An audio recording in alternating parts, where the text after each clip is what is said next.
سلام تعني هبلي كبران تملكتنا كما يكنيهم أزي كل جزء أبصمن حد جزء ناهم نبله مدب وراينا أيو لمقعة أب سلسة عبيتي هجراوي زعباتات هدينا ناهم كنبلنا زوم سلسة هجراوي زعباتات ون تقدماي بادان زملكت كم ون ترخ وخعة نارشن إنه تمساسالي ون مبل سلساي زخون كل مدياوي عبيت زهاجر زملكتنا ناهم كنبل أوزي أديمنا ون حدا قاشا أنجنا لنا قاشنا ون بعلم كفلت يوم مباركة تختاتلتنا مزور ريمتكم أب ETV تقرينيا بمقوار ناهم أنا بلو عبيتي هجراوي زعباتات نختكتاتلنا بزياقات أمي توعيتك قربي فتو سنة أنحت تعنيها باللي كورتها باللي كم يغني يوم ألنا زيادة المسكة استي ده شموم منكم ون يسرح مدو مستي بنفلات نجمر صبو كل جزء خمسولو يا ميديا أبو زحات ميديا تاتي إثيوبيا طف سوس لازم يكونكو مزحات إكفلت أنس لازم خل يا ودستات شو عالمي بحال بعلمية سنة وطبعا بعلمية صراحة مرة راح نقوله وي بيزنس أدمنستريشن نقوله أوزع الساعات باستفعالي وناي سنة وطبعا إيكونوميكس ويد ما خلوت ناي مايند سيت سلطناتن مخرطاتنا معاب كالوت صراحتي أم صراحة ركب والكسبي قاشنا أيت دستاتشو عالم نسأوعتنا خبركا نوزي ناب استدينا مزيخا أب سلسته حجراوي زعباتات أب نجورو إهن مهن حسابكا نختبنا سلسة مزيخا كمسجنكا يفتو كوز بمقصال نفتهم زحزنا يوم حطوتاتنا كنا أتوستي نايلومي أجندنا كوز خونو زعباتات حدا باندا زملكتيو استي باندان تاي مالتيو زمساسلهم خطا ايو دس بالحتى زحتو زي تقال كل جزء بخباوي محبرسب استفلاليو مدرخات زم قالات ياتوم يزرو يسمع ነገር ግን ምስ ሃገራዊ ሁኔታታት ተሓይዝካ ክረአይ ከለው ዘለዎም ጥልቀት ትርጉም ብርክት ዝበለ ሰብ ኣይርዶን ስለዚህ ባዳ መሬት ኢልና ንጽዋዕና ሕዚ ባዳ ሓሳብ እዚ እንታይ ማለት እዩ ናይ ካልኦት ሓሳብ ናትካ ሓሳብ ዘይኮነ ብደገዝ መጽ ሓሳብ ማለት እዩ ባዳ መሬት ተልካ ድማ ቅድም ሕዚ ዘይተሓረሰ ሓድሽ መሬት ሪኻየ ዘይትፈልጥ ተጠቂምካሉ ዘይትፈልጥ ናትካ ዘይኮነ ዝብል መግለጽታት ኣለዎ ምስናይ ፖለቲካውን ካልኦት ኢኮኖሚያውን ዲፕሎማሲያውን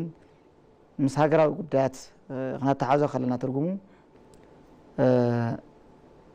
ባንዳ ክባል ከሎ ምስ ባዕልኻ ዝነብር ግን ጥቕሙን ረውሑን ንባዕሉን ዘይጥቀም ንዓኻውን ዘይጠቅም ግን ብግዚያዊ ረብሓ ብግዚያዊ ዲፕ ዲዛይር ንብሎ ባዕሉ ዝታለል ባዕሉ ተታሊሉ ንዓኻውን ዛታልል ንዘይተጸንዐ ሓደጋ ዘቃልዕ ናይ ውሽጥኻ ቤተሰብካ ትብሎ ባንዳ ተባሂሉ ይጽዋዕ ማለት እዩ ስለዚህ ናብ ፖለቲካ ክነምጽእ ከለና ባንዳ ንብሎም ኣብ ሃገር ውሽጢ ዝርከቡ ዜጋታት ዝኾኑ ኣብ ዝተፈላለዩ ናይ ክልላት ዜጋታት ክኾኑ ይኽእሉ እዮም ናይ ሓደ ፖለቲካ ፓርቲ ክኾኑ ይኽእሉ እዮም ናይ ሓደ ሲቪል ሰርቪስ ናይ ሲቪል ሶሳይቲ ንብሎም ኣባል ኣመራርሓ ክኾኑ ይኽእሉ እዮም ክትሪኦም ከለኻ ሃገር ናይቲ ሃገር ዜግነት ዘለዎም ሰባት እዮም ግን ድማ ናይቲ ሃገር ዕቤትን ዓቕምን ኣብ ምጥቃም ዘይሳተፉ ግን ድማ ምስ ካልኦት ዓንቶ ባዳ ኢልና ፀዋዕናዮ ተሓባቢሮም ሃገር ከጥፍኡ ዝኽእሉ ሓሳባት ዘቐብሉ ኣካላት እዮም ዜጋታት እዮም እዞም ባንዳ ኢልና ንፅውዖም ኣካላት ዜጋታት እዮም ግን ድማ ውሽጣዊ ኩነታቶም ብዘይ መርድኦም ናይ ባዕሎም ሃገር ክሸጡ ዝኽእሉ ሓሳባት ዘመንጭው ኣመንጭዮም ንኻልኦት ባዳታት ሓይልታት ክህቡ ዝኽእሉ ከቕብሉ ዝኽእሉ ብኡ ድማ ኣብ ሓንቲ ሃገር ውሽጢ ሓዊ ከቃጽሉ ማለት ሓዊ ክእቱ ዝኽእሉ ኣካላት እዮም እዞም ባንዳታት ኢልና ንፅውዖም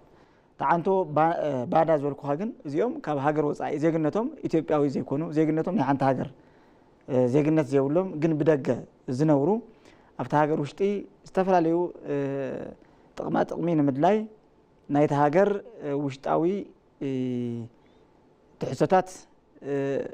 ብምርዳእ ነቲ ሃገር ክሕምሱ ዝኽእሉ ዝተፈላለዩ ዓቕምታት ብምእታው ምስቶም ባንዳታት ኢልና ንፅውዖም ዜጋታት ብምትሕባር ሃገር ኣተራሚሶም ናይ ባዕሎም ውልቃዊ ረብሓ ከምዕብሉ ክረኽቡ ዝፅዕሩ ኣካላት ድማ ባዳታት ተባሂሎም ይፅውዑ ማለት እዩ። እዚ ትርጉሙ ክኾን ዝኽእል እየ ዝሓስብ። ንምንታይ እዩ ግን ከም ሃገር እውን ከም ዜጋ እውን ንሕና ኢትዮጵያውያን ኢና ኢትዮጵያውያን ኮይና ዋላ 10 ፀገም እንተሃለወና ዋላ እንተኸፍአና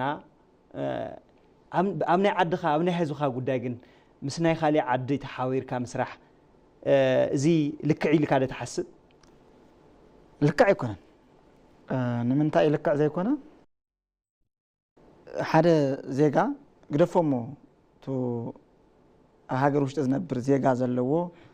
ባንዳ ኢልና ንፅውዖ እቱ ባዳ እውን ባዕሉ ዝገብሮ ኣብ ሓንቲ ሃገር ውሽጢ ሕምስምስ ክህሉ ኩናት ክፍጠር ልምዓት ክጠፍእ ዜጋታት ክበታተኑ ዝሓስብ ባዳ ኢልና ንሓስቦ እውን ትክክል ኣይኮነን። ትክክል ዘይኮነሉ ምክንያት ካብ ማንነት ዝምንጭ ሕድሕድ ውልቀ ሰብ ተደሚሩ ቤተሰብ ከም ዝኸውን ኩሉ ናይ ሓደ ትካል እውን ሰራሕተኛታት ኣመራርሓ ውልቀ ሰራሕተኛታት ቡድን መራሕቲ ንብሎም ተደሚሮም ናይቲ ትካል ሰራሕተኛታት ከም ዝበሃሉ ትካል ከም ዝፈጥሩ ኩሉ ናይ ሕድሕድ ኢንስቲትዩሽን ቤተሰብ ክልላት ወረዳታት ተኣኻኺቦምን ዜጋታት እዮም ዝኾኑ ናይቲ ሃገር ዜጋ ተሃገር ከም ዝፈጥሩ ኩሉ ነገር ግን ዝምንጩ ኩነታት እዚ ትክክል ዘይኮነሉ ምክንያት ግን ካብ ማንነት ዝምንጩ እዩ። ናይ ደቂ ሰባት ኣተሓሳስባን ኣመለኻኽታን ኣቲቱድ ኢልና ንፅውዖ ናይ ማይንድ ፉልነስ ኢልና ንፅውዖ ኣመለኻኽታ ትሑት ምዃን እዩ። ሌቨል ኦፍ ኮንሽስነስ ትሑት እንድሕር ደኣ ኮይኑ ሓደ ውልቀ ሰብ ነቲ ሃገር ባንዳ ብምዃን ምስ ባዳታት ብምትሕባር ምስ ናይ ወፃእተኛታት ዜጋታት ብምትሕባር ሃገር ከጥፍእ ይኽእል እዩ። እዚ ሰብ እዚ ሃገር ኣጥፍአ ማለት ባዕሉ ኣጥፍአ ማለት እዩ። ቤተሰብ ኣጥፍአ ማለት እዩ። ስለዚ ቤተሰብ ንምጥፋእ ዝጠፍእ ምዃኑ ኣመለኻኽታ የብሉን ማለት እዩ። ግደፎም ካልእ ክልል ግደፎም ካልእ ዜጋ ናይ ባዕሉ ቤተሰብ ጠፊኦም እሱ እውን ኣብቲ ሃገር ክነብር ከም ዘይኽእል ኣይተረድኡን ማለት እዩ። እዚ ናይ ዘይምርዳእ ክፍተቱ ናይ ኣመለኻኽታ እዩ፣ ናይ ኣተሓሳስባ ፀገም እዩ። እዚ ከዓ እንታይ ኢልና ንፅውዖ ኮንሽስነስ ኢልና ንፅውዖ ንቕሓተ ህሊና ማለት እዩ። ስለዚ ኣብ ሓደ ሃገር ዝነብሩ ዜጋታት ንቕሓተ ህሊንኦም እናደኸመ ምስ ኸደ ቁፅሪ ባንዳታት ይኾኑ ማለት እዩ። ባንዳታት ምስ ኾኑ ቁፅሪ ምስ ባዳታት ዝበሃሉ ናይ ወፃእ ሓይልታት ናይ ምትሕባር ዓቕሞም ብኡ ልክዕ እናማዕበለ ይኸድ ማለት እዩ። ብኡ ልክዕ ናይቲ ሃገር ሕምስምስ ናይቲ ሃገር ጦርነት ናይቲ ሃገር ሽፍታ ኢልና ንፅውዖም በብኸባቢኡ እንዳመባዓበሉ እንዳበዝሑ ሃገር ያተራምሱ ናይቲ ሃገር ዕቤት ብኡ ልክዕ ናውድቑ ዝመፁ ብኡ መጠን እዩ ማለት። ስለዚ ዋና መሰረቱ ናይ ደቂ ሰባት ኣተሓሳስባን ኣመለኻኽታን ዝወለዶ እዩ ባንዳ ተባሂሉ ዝፅዋዕ ማለት እዩ እምበር እቲ ውልቃዊ ጥቕሚ ግዚያዊ ምዃኑ ኣይተረድኡን።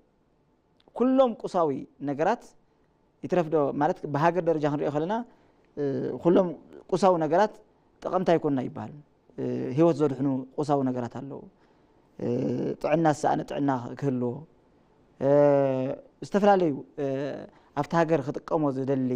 ዝኾነ ዜጋ ክጠቕሙ ዝኽእሉ ቁሳዊ ነገራት ኣለዉ። ነገር ግን ቁሳዊ ነገር ንግዚኡ ክትጥቀም ኢልካ ኣመለኻኽታኻ ማንነትካ ሸይጥካ ባንዳ ኮይንካ ምስ ባዳታት ዝበሃሉ ሓይልታት ተመሻጢርካ ሃገር ምጥፋእ ባዕልኻ ምጥፋእ ምዃኑ ሕድሕድ ሰብ ኣብዚ ዝሳተፈ ኣካል ናይ ማንነት ሕፅረት ናይ ኣተሓሳስባ ሕፅረት ናይ ኣመለኻኽታ ሕፅረት ናይ ኮንሽስነስ ሕፅረት እዩ። ስለዚ እዚ ከዓ ትክክል ኣይኮነን ንብሎ ማለት እዩ። ትክክል ክኸውን ግን እንታይ ክኾን ዘለዎ ሕዚ እውን በዚ ሚድያ ነጊርካ እውን እኮ ዘይክሰምዕ ይኽእል እዩ። ኮንሽስነስ ሌቨል ልዑል ዘይኮነ ሃይስት ኢንላይትድ ዘይኮነ ሰብ ሚድያ እውን ኣዳሚፁ ክርድኦ ኣይኽእልን ተረዲኡ ናብ ተግባር ናብ ኣዎንታዊ ተግባር ክቕየር ኣይኽእልን። ዝኦንሊ ክግበር ዝኽእል ከም ሃገር ከም ኣብቲ ሃገር ንዝርከቡ ዝሓሸ ንቕሓተ ህሊና ዘለዎም ሰባት ነቲ ሚድያ ዓብላልነት ተዘይሃልዎም ብኡ ልክዕ ዶም ሰባት እዚኦም ኣብ ቁፅር እንተዘይውዒሎም ሕዚ እውን እንድሕሪት ዝምለሱ ኣይኮኑን። ስለዚ ትክክል ኣይኮኑን። ኣብ ሃገርና ብጣዕሚ ዝተለመደ ቃል ኮይኑ መፂሎ እዚ ባንዳ ዝብልና ونس بادا أيو جن أوش تعدي باندا زبل قال بتعمي بترجعامي كزرب كمون أوصف على ليو مراخو مع خنات مع حوار ميدياتاتون كصحاف كزرب كهوت زمت قاليو بتلي أحواتنا خوينا مون نزعدين حنا ناقن عزلنا نزعدين حنا نمرحا نزعدي جورت حدقتين حنا زولو ኢትዮጵያውያን ኣሕዋትና ኣለዉ ስለዚ ዞም ኣሕዋትና እዚኦም ኣይ ንስኻትኩም ትኸድዎ ዘለኹም ኣካይዳ ትኽክል ይኾነይ ስለዚ ዓድኽቲ ምዕብል ዘለዋ ከዓ ብምፍራጅ ይኾነይ ሳምበዲ ወይ ዝኾነ ኣካል ንዝኾነ ኣካል ብምፍራጅ ኣይኮነን ባዳ ይኹን ባንዳ ይኹን ዓላምኡ ዓዲ ንምፍራስ ካብ ዝኾነ ዓዲ ንምብታን ካብ ዝኾነ ስለዚ ንዞም ኣካላት እዚኦም ከምዚ ዓይነት ስራሕ ንሰርሑ ብተግባር ከምዚ ዓይነት ዝሰርሑ ሰባት ኣለዉ ኣብ ምንቅስቃስ ዘለዉ ብተግባሩ እናሰርሕሉ ዘለዉ ኣካላት ኣለውና ንዞም ኣካላት እዚ ከም ሓደ ምሁር ከም ሓደ ዜጋ ከም ኢትዮጵያዊ ዜጋ እቲ ዓይነት ምክሪ ሓሳብካ ተቐርበሎም ትኽእል እስቲ ብፍላይ ቱ ባዳ ዝብል እዩ ብበዝሒ ዘይፅዋዕ ቃል እምበር እቲ ባንዳ ዝብል ኣብ ትግራይ ኣብ ኢትዮጵያ ብበዝሒ ክላዓል ዝኽእል ቃል እዩ ማለት ካብቲ ዝተለመደ ሓሳብ ውፅእ ዝበለ ሓሳብ ዘለዓለ ካብቲ ዝተለመደ ኣኻይዳ ንመይኑ ምኻድ ዝጀመረ ካብቲ ዝተለመደ ውፅኢት ከርኢ ዝፈተነ ኩሉ ባንዳ እናተባህለ ዝመፀሉ ኩነታት ኣሎ ንኣብነት ንምፅዋዕ ዝኣክል ካብ ሕወሓት ኣተሓሳስባ ውፅእ ኢሉ እዚ ትኽክል ኣይኮነን ተይሉ ባንዳ እዩ ይበሃል ማለት እዩ ስለዚ ኣብ ሓንቲ ውዳበ ውሽጢ ኣቲኻ ናይቲ ውዳበ ጥራሕ ኣተሓሳስባን ኣመለኻኽታን ዘይተንፀባረቕ እንተኮይንካ ምስኡ ዘይትጓዓዝ እንተኮይንካ ሓዱሽ ሓሳብ ኣምፂኻ እቲ ሓዱሽ ሓሳብ ነቱ ትካል ንሱ ነቲ ሃገር ንሱ ከማዕብል ዝኽእል ኢልካ ሒዝካ እንተመፂኻ ባንዳ ኢኻ ትበሃል ዕስላዊ ኣተሓሳስባ እንተዘይሃሊካ ባንዳ ኢኻ ዕስላዊ ተግባር ዘይትግብር እንተኮይንካ ባንዳ ኢኻ ስለዚ ከምኡ ዓይነት ቃላት ይለዓል ነይሮም እዮም ስለዚ ሕዚ እውን ከም ናተይ ከም ውልቀ ዜጋ ከም ዝተረዳእኹ ሕዛብ ዘለኒ ርድኢት ሓደ እቲ መድመፂ ኣካል ቱ ባንዳ ኢሉ ዝፅውዕ ኣካል ባዕሉ እቲ ናይ ባንዳ ዝብል ትርጉም ክርዳእ ምኽኣል እዩ level of understanding ናይ ምቕያር ተኽእሎ ምምፃእ እዩ ሓዱሽ ሓሳብ ሕድሕድ ዜጋ ይደሊ ዓለም ኣብዚ ሕዚ ሰዓት ዝበፅሓትሉ ሓድሽቲ ኣተሓሳስባታት ሓድሽቲ ፈጠራታት ምስ ዝመፁ ተቐባልነት ምስ ዝረኸቡ እዩ ዓለም ናብዚ ሕዚ ዲጂታላዊ ኩነታት ክትመፅእ ኢላ ዘላ ማለት እዩ ሕዚ እውን ሓድሽቲ ሓሳባት ተወዲኦም ማለት ኣይኮኑን ሓድሽቲ ሓሳባት ክመፁ እቶም ሓድሽቲ ሓሳባት እንትመፁ እንተለዉ ብሚዛኑ ክትርኢ ጠቃሚ እንተኮይኑ ክትቕበሎ ጠቃሚ እንተዘይኮይኑ ክትነፅጎ ኣይቅበሎን ንኽትብል ሪስፔክት ዲስሪስፔክት ክትገብሮ ስለዚ ንቕበሎ ሰባት ባዕሉ ሚዛናዊ ኣተሓሳስባ ክህልወና ክኽእል ኣለዎ ባንዳ ዝበሃል መን እዩ ብስሩኸ ባንዳ ተባሂሉ ኸ እንታይ እዩ ውፅኢቱ ኸ እንታይ እዩ ዘምፅእ ዘሎ ባንዳ ኮይኑስ እንታይ እዩ ገይሩ ስለዚ ኣብቲ ባንዳ ከይተባሃሉ ግን ናይ ባንዳ ስራሕቲ ዝሰርሑ ሰባት ድማ ኣለዉ ንሶም ድማ በዝሒ ማሕበረሰብና ዘይተረድኦም ኣካላት ኣለዉ ውሽጦም ባንዳ እዮም ግን ድማ ባንዳ ይብሉ ነቲ ሓድሽ ሓሳብ ዘምፅእ ነቲ ሓንቲ ክልል ናብ ዝለዓለ ብርኪ ናይ ዝለዓለ ልምዓት ከምፅእ ዝኽእል ሓሳብ ዘምፅኡ ምስ ዘመን ዝኸይድ ኣመለኻኽታት ዘለዎም ኣካላት ባንዳ ይበሃሉ በቲ ማሕበረሰብ ተቐባልነት ከየልዎም ሴራ ይስራሓሎም ማለት እዩ ሽርሒ ይስራሓሎም ነገር ግን እዞም ኣካላት እዚኦም ባንዳ ኢሎም እናፀውዑ ግን ንባዕሎም ግን ኣብቲ ናይ ባንዳ ተግባራት ዝሳተፉ ኣካላት ኣለዉ ኣነ ከም ውልቀ ሰብ ከም ውልቀ ዜጋ ከም ውልቀ ምሁር ኢልካ እንዳርዳ ፀዊዕኻኒ እቲ ባንዳ ዝበሃል ሰብ ፈሊና ክንርዳእ ክንኽእል ኣለና ሕድሕድ ዜጋ ማለት እዩ እሞ ድማ ብባንዳታት ሽም ተለጢፎም ግን ባዕሎም ንካልኦት ሰባት ሽም እናሃቡ ባዕሎም ኣብቲ ባንዳ ዝርከቡ ኣካላት ግን እዚ ከም ዓንቶ ዝበልክዎ ንቃሕተ ህሊኖም ከማዕብሉ ክኽእል ኣለዎም ከምዚ እናበልካ ሃገር ኣይትዓቢን ከምዚ እናበልካ ሕብረተሰብካ ናብ ዝለዓለ ኣተሓሳስባ ከተምፅኦ ይትኽእል ከምዚ እናበልካ ናይ ማሕበረሰብካ ሰላምን ልምዓት ከተምፅኦ ይትኽእል ስለዚ ቱ መፍትሒኡ ክመፅእ ዘለዎ ኢለ ዝሓስቦ ሓደ ባንዳ ዝበሃል እንታይ እዩ መን እዩ እንታይ ዝሰርሕ እዩ ተዓንቶ ዝበልናዮ ትርጉም ማእኸል ዝገበረ ክኾን ክኽእል ኣለዎ እቶም ባንዳ ዝበሃል ኣካላት ኸ እንታይ እዮም نحرد ترجم فيت كيا باندانا بادا زبل ترجم دحفت كيا وينكا مني باندا نزبل كتردو أصلا تخيل مالتي سلازين كابزي حساب زي تخيل تزي كوينو خما غيرنا أنا كابزي باندان بادان زولو أكتيفيتي براكتيس صراحة كلهم ناس أنا نخون زبل نا ملخاختا لوت إن ممسع حد زيكا كان بيك خلال له مصحف كان بيك خلال له بميديا أطرح بمسمع يكون مصحف كان بيك خلال له مصحف من باب مسارتاوي ناي دك سبات أندرس level of understanding كعبي زغل نجاري حد أبز حس ساعات زركب مع حبرسونا كان مصحف من باب تيك توك مرأي سوشيال ميديا سكرولينج أما كباري جزء تفوز الله مالتي سلازي بيانس أما علتي 3 دقيقة جزء خايوكا بعلخا ختم الزن نقاحت لنا خطعدن حد خيلك هذا باندايلكا سبات سمايتبن كلاي افت باندانتون بعلخا ايتواسان مالتي سلازي زي مفتح كون زغل الى اذا حسب ننوي حوانات سلام اللمعاتن حاجرنا بسترجاجع منفس كيقصل حيلتات بادا بانداتات بمتقام وخا نوافرو بركز بالو اب محبرسبنا بركز بالو محوراوي صقمات ابصيحوم صنيحوم يوم حزبنا وصيحوم زركونا سلازي ازي سبنا مساندو يكون اند سلازي زوم حالتا زيوم سي كوم عينت مس باداتات خوينوم ناي محبرسب محوراوي قلولاو زسعو انت خوينوم ناي محبرسب صقم ناب زي تدلي بركن خصح زغورو خوينوم زوم تلاقت بانداتا زيوم سبنا مس اندي خونيدو كما خد قلص استي متاكل صبغ خلص كيو سبنا مس زي كونس موماتي موتوني لكا خصوع انتو تايلك الله باندان تاي مالتيو باندا خوينكا زساتف اكل انتي خوينو لو يلكا نير انتو مانت مسانيو نقحته لنا مراديو يلني الحقي سلازي سبنا مسان ወይ ድማ زورده سبنا مهلاو ጥራሕ ዘይኮነስ بدوكا እንዳሃለኻ ሬሳ መሆን ማለት እዩ እንታይ ማለት እዩ ሃገርካ እንድሕር ዳኣ ትሸይጥ ኮይንካ ሃገርካ እንድሕር ዳኣ ናብ ሕምስምስ ክትኣቲ እንድሕር ዳኣ ትደሊ ኮይንካ ንውልቃዊ ረብሓ ውልቃዊ ገዛ ንምግዛእ ውልቃዊ ገንዘብ ውልቃዊ ጥቕማ ጥቕምኻ ውልቃዊ መኪና ብራንድ መኪና ንኽትብል እሞ ድማ እዚ ማን ካብ ዓመት ካብ 2 ዓመት ዘይሓልፍ ጥቕማ ጥቕሚ ግዝያዊ ጥቕሚ ክትብል ቤተሰብካ እንድሕር ዳኣ ትብትን ኮይንካ ቤተሰብካ ናብ ቁልብላው እንድሕር ዳኣ ትእቱ ኮይንካ ናብ ቁልብላው ጥራሕ ዘይኮነስ ቤተሰብካ ክበታተኑ ክሞቱ እንድሕር ዳኣ ትገብር ኮይንካ ንስኻ ንባዕልኻ እውን ቤተሰብካ እንድሕር ሞይቱ ንስኻ እውን ሞዋት ኢኻ ቤተሰብካ እንድሕር ቁልብላው ኣትዩ ቤተሰብካ እንድሕር ዳኣ ናብ ስደት ከይዱ ኢትዮጵያ እንድሕር ዘይሃልያ ኮይና ሕዚ ኣነ ምስ ስራሕዎ ባንዳ ኮይነ ኣነ ምስ ስራሕዎ ስራሕ ቤተሰበይ እንድሕር ክብተኑ ገይረ ኮይነ ቤተሰበይ ተወቲኖም ማለት ኣነ እውን ፅባሕ ምብታና ይቀር ማለት እዩ ስለዚህ እንድሕር ዳኣ ካብ ኢትዮጵያ ክወጽእ ኮይነ ወተስ በባሕሪ ተስ በመንገዲ ተስ ብጽምኢ ተስ ብጥሜት ክመውት እየ ማለት እዩ ተስ ብእስር ቤት ክመውት እየ ማለት ስለዚህ ንባዕለይ ዝበልዕ ኣተሓሳስባ ናይ ባንዳ ኣተሓሳስባ እንድሕር ሃልይኒ ኮይኑ ስብእና መስኣን ዘይኮነስ ስብእና ምብልሻው ዘይኮነስ ባዕለይ ሬሳ እየ ኮይኑ ዘለኹ ማለት እዩ ባዕለይ ዝንቀሳቐስ ኣካል ህይወት ዘለኒ ዝመስል ግን ህይወት ዘይብለይ ዝሞትኩ ሰብ ማለት እዩ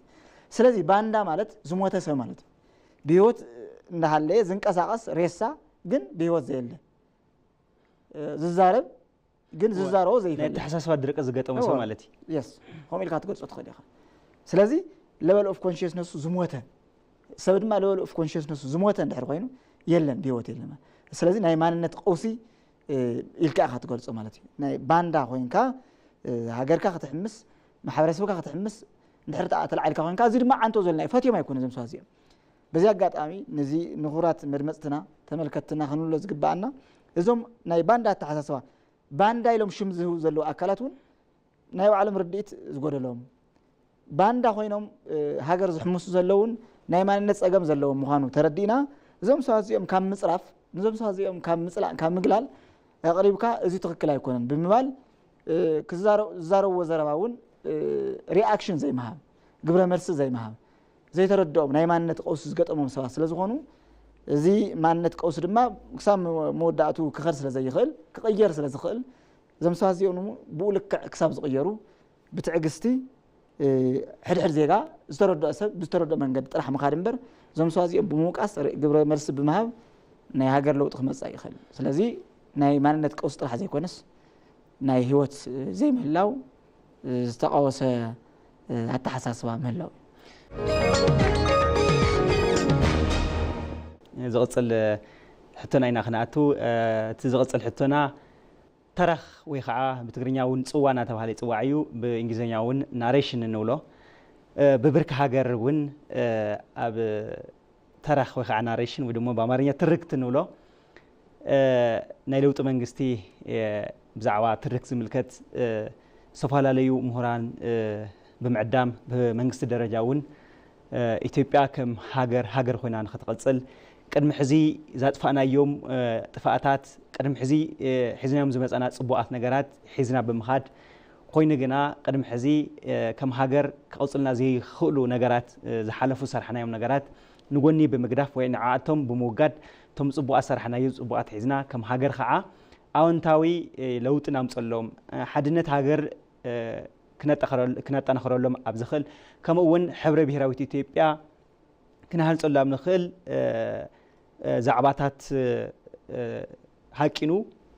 ብርክት ዝበሉ ስራሕትታት እናሰርሐ እዩ ዝርከብ ብብርኪ መንግስቲ ማለት እዩ ስለዚ ቅድሚ ናብቲ ተረኽ ዝብል ምእታውና እሺ ተረኽ ወይ ከዓ ናሬሽን እንታይ ማለት እዩ በተለይ ማሕበረሰብና ብደንቢ ግንዛበ ክህልዎ ስለንደሊ ማለት እዩ ፅቡቅ እቲ ብእንግሊዝኛ እዩ ከማእኸለና ዝኽእል ዝሓስብ በአማርኛ ትርክት እናተባህለ መፅኡ ግን ኦልሞስት ብትግርኛ ስለናዋጋዕ ዘለና ነዚ ትግርኛ ብደንቢ ትርጉም ክህቦ ዝኽእል ግን ናሬሽን ያው ናሽናል ናሬሽን ኢልና እንተንፅውዖ እሞ ብኡ መልክዑ ተንኸዶ ትርጉሙ ዝብል ሓሳብ ኣለኒ እዚ እንታይ ማለት እዩ ሓበራዊ ዘስማዕማዕ ኣጀንዳ ምፍጣር ማለት እዩ ብትግርኛ ክንገልጾ ከለና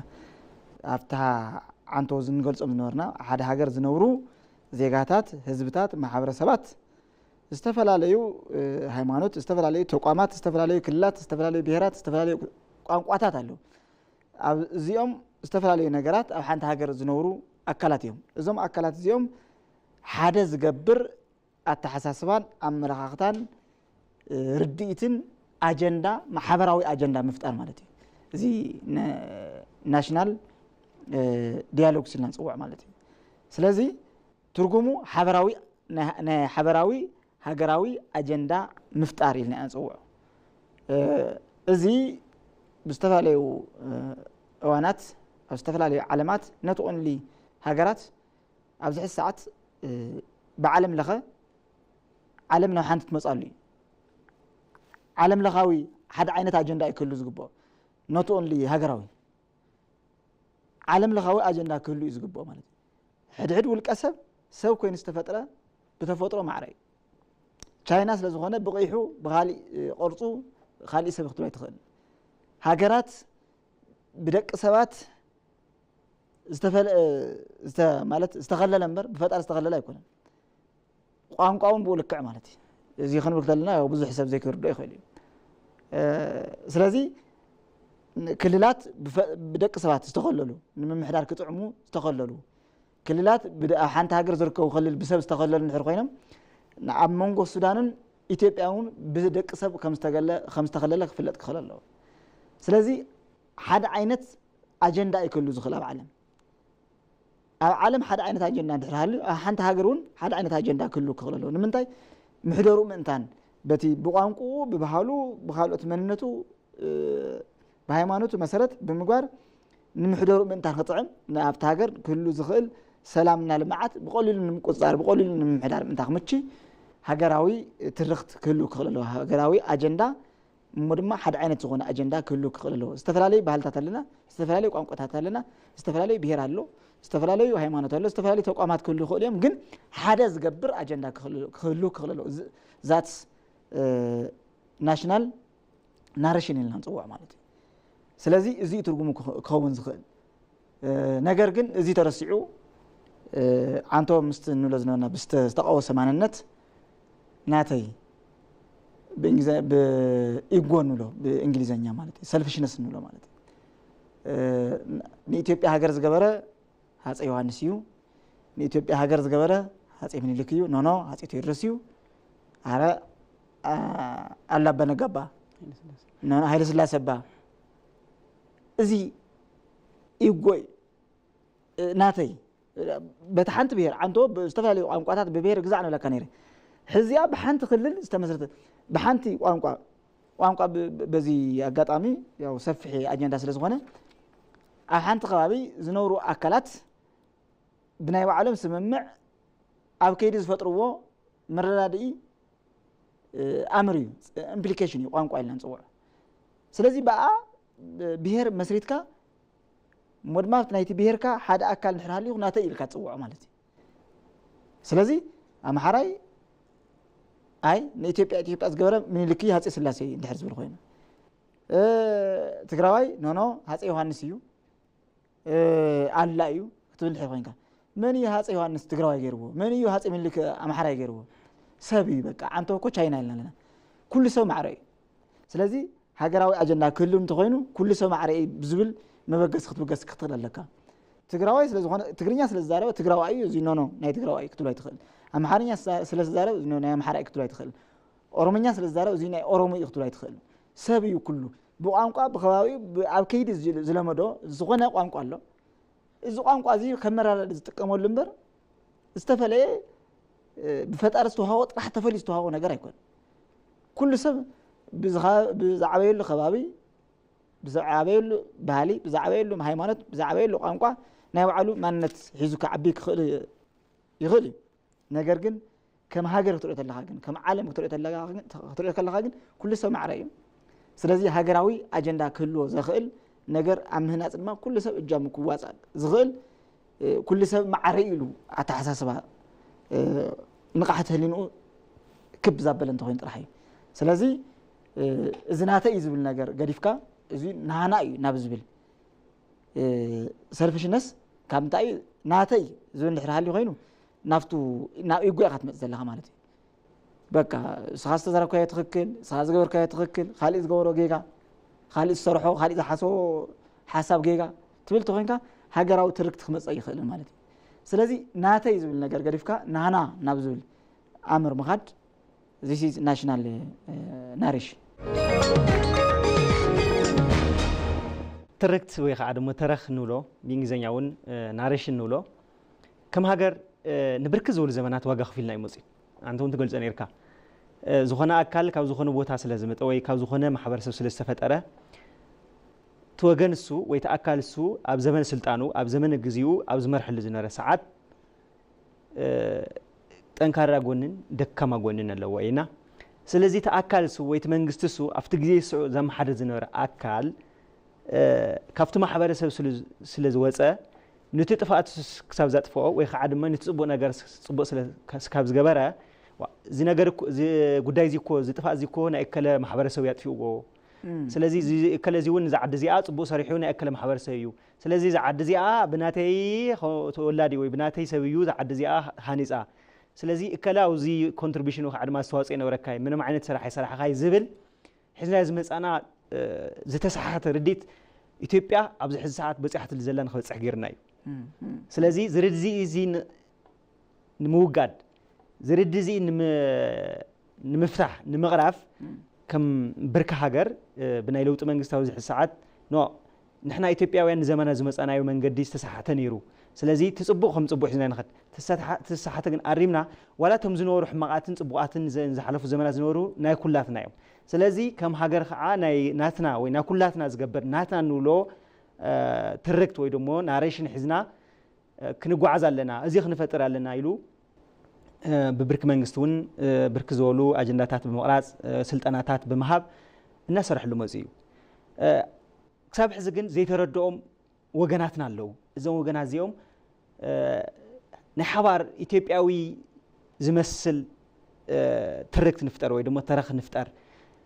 ዝብል ኣተሓሳስባ ኣይንቕበል ኢሎም ሃገራዊ ምክክር ኮሚሽን እውን እዚ ንምፍጣር እውን እናሰርሑ መጽ ኢና ሃገራዊ ምክክር ኮሚሽን እውን እዞም ሓይልታት እዚኦም ፀገም ተሃሊኩም ንዕና ኣብ ወንበር ኣብ ጠረጴዛ ኮፍ ኢልና ፀገምና ንፍታሕ ፀገምና ፈቲሕና ከዓ ተራዳዲና ሓደ ዝገብረና ከም ሃገር ወሲና ንዝዓዲ ነማዕብላ ናሳግራ ሓድነት ንፍጠር ሕብረ ብሔራውነት ንዕንብብ ነጥጥዕ ኢሉ ብርክ ዝበሉ ስራሕትና ሰርሐ መጽ ኢና ኮይኑ ግን ክሳብ ሕዚ እውን زي ترك زبل ويخع دم ترخ زبل زعوا ويخع هاجروا حدنت كم تزخل زي تقبلوا حالتات الله وجنات الله سلازي نزوم وجنات زيهم بخمينا خنا ردهم نخل مهناتهم إثيوبيا دايفرستي زنور لا عدي أو دمو دايفرستي حزت عدي هم تعندوا زجاج سكايون استفعال لي قوانقاتها استفعال لي إمنتها استفعال لي بحالتها استفعال لي جوساتها استفعال لي أزرارباتها زيباتها زلوا عدي أنا زعد زي أخا بستوسنا جروبوي بستوسنا مارجنالايز خبرة يخلي نخل بزاسات في ملك عيو خطقصل تقلنا حور بهرا ونحنتنا ونقصل زخلنا سلازي حزون زي تردو محبر سبلو زي تردو حيل له نزي حيل زي ناوزي مسمر زين خاطو تايخ جبر زلو زي حيل زي خمجري زي تاريخ زلو عزنا هجراوي ناريشن زل كم يقبل زلو استي صبو متعامي تلقى زلو حتى خاطر كان بزي قطامي مسجد تتحازى حسب خمس قال لي عدل فتير كلها انا تولد زعبي كله خبابي سلمتي بامحرنيا تقلمتي لهم صوع والله نمس والقايت ያው ሓደ ድንበር ማለት ነዚ حساب ንኸምጽ ኣኡ ተወልደ ብምዕባይ ሞልማ ብዝሕዚ ናይ ሃገራዊ ትርክት ላዕል ታሕት ኣብ ዝለሉ ጸጋም የማን ኣብ ዝለሉ ሰዓት ብዙሕ ነገራት ከድምጽ ብዙሕ ነገራት ክዕዘብ እና ብልክዕ ማንነተይ ክሕድስ ገይርኒ ማለት بركت زولو عبي سلطان عبيتي ناي منجست سلطان زلو عبي شم زلوهم عبي تاريخ زلوهم أكلات أو تولد سلز تولد كسلز فلتو انتهي لهم يحطوني مسلكة سمع بعد استاجو سلمت سنايمانيا يقول والقايت سنايمانيا أنا حزي أو هم تريني بزعد مزي والقايت سلمتي نايمانيا خطبل زخل زخنا انت كرهوا لهم زي كونس بولدس انتاي تسمع انت عينت حبرت لك قدم سرو قدمسي صلمت سنايمن نيرا بسرو بقدمسي والقيت سنايمن نيرا لهم زحتون معناتي ات بقدمس بعلو صلمت ختبال نيرا ات قدمس بسرو والقيت زبال خشم نيرا ويخون بسرو ناي تግራይ ዲያስ بسرو ناي محرايا ناي تግራይ كونت ناي محرايا كونت تግራይ ناي بعلا تግራይ كونت من الله زردو سم دحرالي معناتي سلت صلمت له ناي شم صلمت لنا كسبتو هوا ساعات ناي صلمت انبر ناي محرا ناي تግራይ يكونن محدار صقم يولن بمان محدر بماخلاي منغستي محدر بتግራይ محدر بمحراي محدر ግን صلمت ناي صلمت كخون زخل بዛ አጋጣሚ ትመስክ بزدلو ማለት والقايت خناي من بولك خمت عنتو زغلصكو ማለት ناي تግራይ يكون ناي محراي يكون ناي والقايت والقايت بعلون شمي ينبر بفتار استوها شما يكون دق سبات زوصلو شمي سلازي اندحر سولخ نايمن يزبل ነገር እዚሁ ላይ ይጎዝ ወልደ ይخلከል እዚ ሰልፍሽነስ ተወለደ ዝመጽ እዚ ካብ ዓበይቲ ስልጣናት ዝመጽ ሓሳባቲ ዓበይቲ ናይ ሃይማኖት መራሕቲ እዚ ዘይርድኦ ተዓንቱ ዘልካይ ማለት እዩ እዚ ከመ ጌርና ኢና ክንቆርፎ ንኽእል ዝብል ክሳብ እዚ ሕቶታት ኣለዎ ራያ ናይመን والقات ናይመን ከም ኣይባሃልን በቃ መሬት እስካዕ ዝኹና نحن كم هاجرنا احنا حسب زلنا نمبر كم سفر كم ناو مساك ناي هاجر مريتو انتلكا بسرو فطار زفطرو مريتو والقايتيا زي حماريا زي انا حمارا مريتيا زي حماراتي مريت زي ارما ناي محرايا زي انا تግራይ يايلو فطار يفطر خما غاطامو خوينو اب كيدي ابوها ولدها وخيدم كولدها يخول كساس تولد كالو دما تفوت ناي فطار تفوتر دما بصقا حبراوي طقمي بحبار خطقمو لتخلو العدل دما ناي فطاري بركتنا صقا دما الله سلازي ناي مان ما يكون زخونه يكون مريت ناي فطاري سلازي بحبراوي نابنت كم ايثيوبيا ممحدارو كمچي ايثيوبيا تبال هاجر ا ايثيوبيا زركب كل زيغا استفلالي قانقا يزارب استفلالي هايمانوت يحلبو بمعره افتو ايثيوبيا تبال زلو صقاتات ريسورس نلوم بمعره ناي متقام عدل إنا عنتو ناريشنا ولا نصوع مالك إذا ناتي زبل تناتكا بعلو كيترخو عدل زعص إلكا تناتكا زبها ريسوس بعلو كيترخو يو بعل خطعصو سلازي إيغو ناتي زبل نجر هاجراو ترخ تخيمص هاجراوي حبراو زغون أجندا نخيمص حنفشفش زفتر ناي بعلها تولو صقا كيتردا كيتتقم زعنقف حسابي سلازي زخونه خبابي نايت خبابي انبر شم ناي زاوص خالو قدم حزب مس زنورو دحرز مس زخدو سلازي تاريخ مانم يسرحيو مانم قدم حزب سرحو سبات نابنت هاجر بمحدار ኢትዮጵያ ዝሕዝ ሰዓት ወጽሓላ ማለት እዩ ትራዲሽናል ነይሩ ቅድም ሕዚ እውን ትራዲሽናል ክኾን ይኽእል እዩ ምስ ዝቕፅሉ 5-6 ዓመታት 10 ዓመታት እንድሕራና ኣፂርካዮ this is ትራዲሽናል ሕዚ ዘለናዮ ባዕሉ ትራዲሽናል ክኸውን ዝኽእል ዲጂታል ዓለም ይመጽእ ማለት እዩ ቅድም ሕዚ ምስቲ ዝነበረ ንድሕሪት ናተመለስካ ታሪኽ ብምጽዋዕ እዚ ከባቢ እዚ ናይ እከለ ዝባል ምሕዳር ስለ ዝነበረ ሕዚ እውን ናው ኢና ንምለስ ዝባል ኣተሓሳስባ እዚ ናይ ሰልፍሽነስ ናይ ዘይማዕበለ ዝተቃወሰ ማንነት እዩ ስለዚህ ካብኡ ክንወጽእ እንድሕር ዳ ኮይና ተመጀመሪያ ኩሉ ግዜ ክመጽእ ዝኽእል ውሽጥና ናይ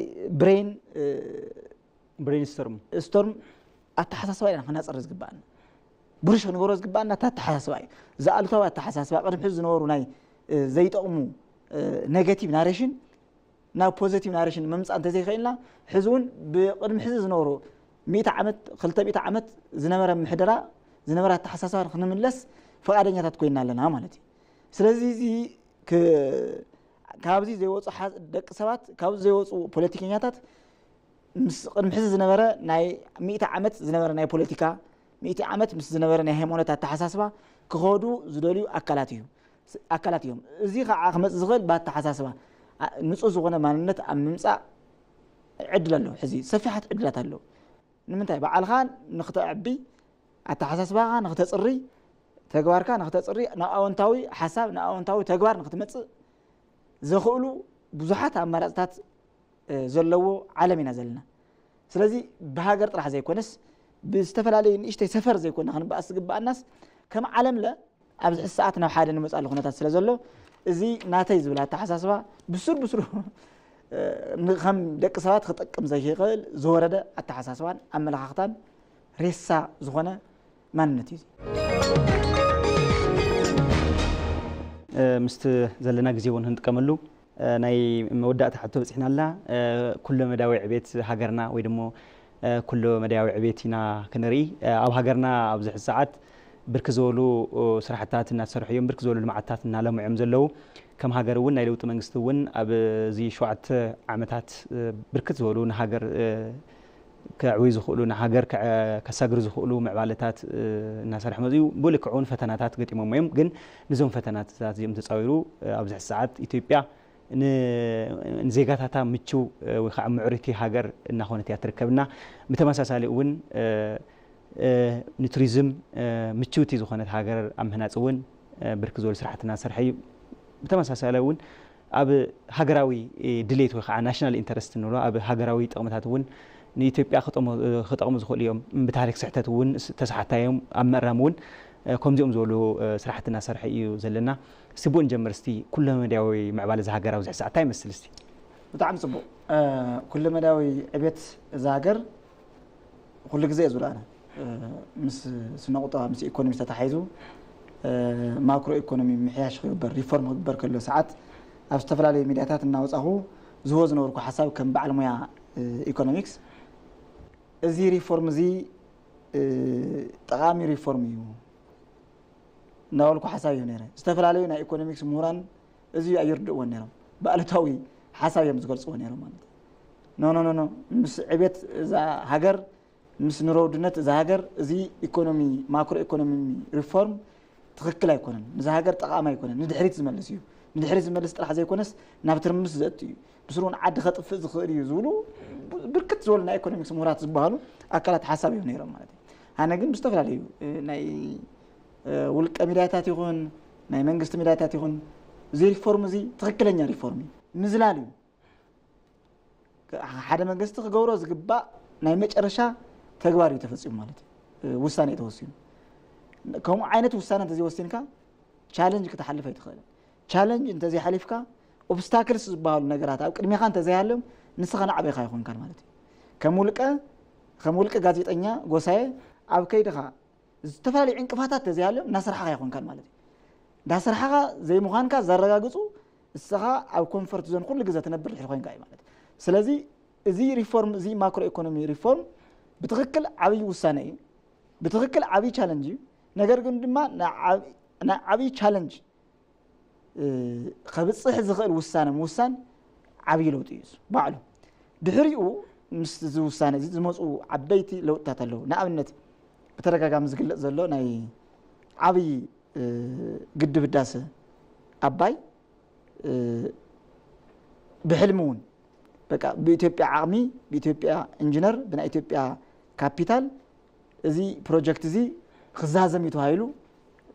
أي حسب إنه قدفهم بوصا بإثيوبيا وين بعلنا مالتي أنا حاسوني أنا جن أبز الساعات أبز حاس على جزء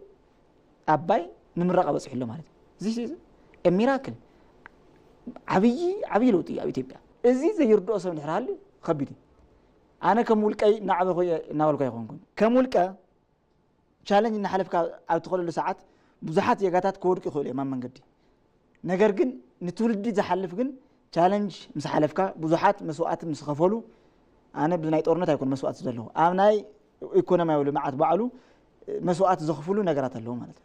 زم مسوقات زخفولو نجارات نحلفنا مسخدنا لو تأتي متصلوا not only ناي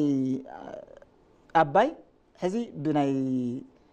تايز بال غاز ناي مداريا فابريكاتات تجميرهم له استفالي فابريكاتات تجميرهم له زي انتن كوريدور لمعات اديس ابابا زرق زلو لمعات قليل يكون not only that بجبرنا توريزم زرق زلو لوطات قليل يكون نهاجر اكسبورت نغور زلنا سنداي قليل يكون زي بوريز مسبسب يو حزب وصا يكون له ኢትዮጵያ እኮ ናኻሎት ሀገራት ስንዳይ ኮት ተረዳላ እኮ ረዳይት ኮይና እኮ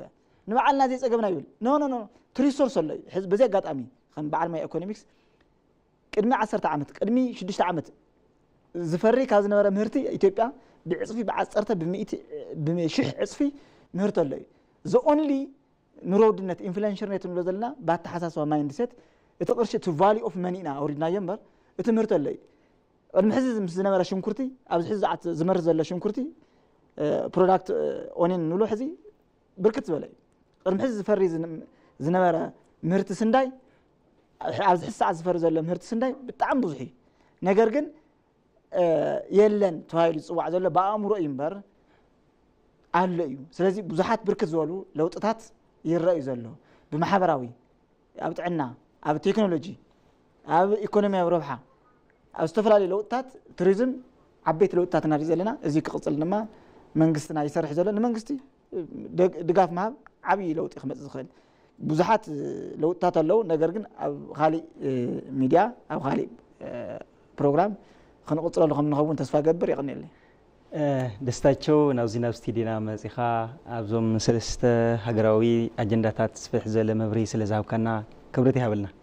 أنا هوني قلنا لي كبرات تملكتنا أبزي أب سلسته عبيتي هجراوي زعباتات زنورنا صانعت نزي مثل أب زقصل سامون خعاب خالي هجراوي كمونا هجراوي عالم نخاوي أجنداتات كسام نراخب كشاف سعو سنة غنيات